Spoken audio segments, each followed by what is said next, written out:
Now that Ethernet was available as a standard way for PCs to share information, people needed a way to actually build networks. Let's take a look at how it happens. The first requirement is to install a network adapter card in every computer on the network. The adapter card provides the interface between the computer and the network.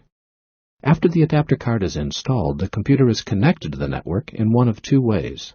The first method is to install a large cable in the ceiling or under the floors of the building.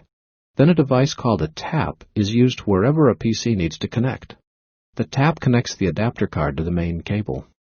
The tap method is an older networking method, and it's not used much today.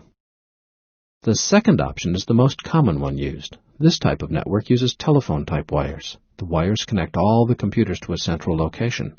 This is typically a locked room called a wiring closet. In the wiring closet, a network switch is installed. The switch interconnects the computers and other networking devices.